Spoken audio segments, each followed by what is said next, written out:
আমি যদি জানতাম নামাজি হইয়া কবর আইলে মাটি এমন ভাবে মারবো, জিন্দিগিতে নামাজ ছাড়তাম না গো। ও আল্লাহ, আর পারি না, মারলে একবার মাইরালাও, কষ্ট আর সহ্য করতে পারি না। মগবাজারের বাড়ির পাশে আগুন লাগলে ফায়ার সার্ভিসে আগুন নিভাইব, কবর ভিতরে যে মাটি চাপা মারছে ঘরের পাশে তাই কেউ কান্নার আওয়াজ শুনবে না। ওয়ামা ইয়াস্তাবিল আহইয়া ওয়ালাল আমওয়াত, যারা জিন্দা যারা মুর্দা তারা এক হতে পারে না। ইন্নাল্লাহা ইউসমিউ মাইয়াশা, আল্লাহ যারা ইচ্ছা করে কবরে আযাব শোনার ক্ষমতা দান করে।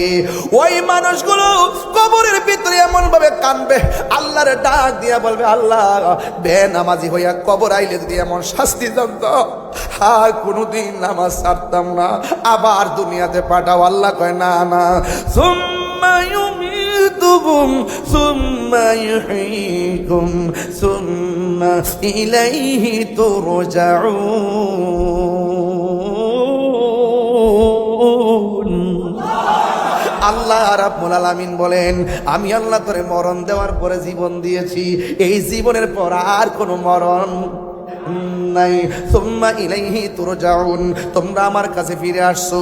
ইন্না লিল্লাহি ওয়া ইন্না ইলাইহি রাজিউন, তোমরা আমার জন্য আমি আল্লাহর দিকে তোমরা ফিরে এসেছো, আর যাওয়ার কোনো সুযোগ নাই। তোরে আমি সুযোগ দিছিলাম নামাজ পড়তে, নামাজ পড়লে না কেন? সুযোগ দিছিলাম রোজা রাখতে, রোজা রাখলে না কেন?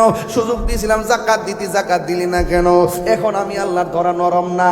ইন্না বাতশা রাব্বিকা লাশাদীদ, আমি আল্লাহর ধরা অনেক শক্ত। কেন? ভাই ইন্নাহু হুয়া ইউবদি ওয়া ইউঈদ, আমি আল্লাহ তোর জীবনের মালিক, আমি আল্লাহ তোর শুরুর মালিক, আমি আল্লাহ তোর শেষের মালিক। ফি আইয়ি সূরাতিন মা শাআ রাক্কাবাক, তোর চেহারাটা কেউ ডিজাইন করে নাই, তোর চেহারাটা আমি আল্লাহ ডিজাইন করেছি।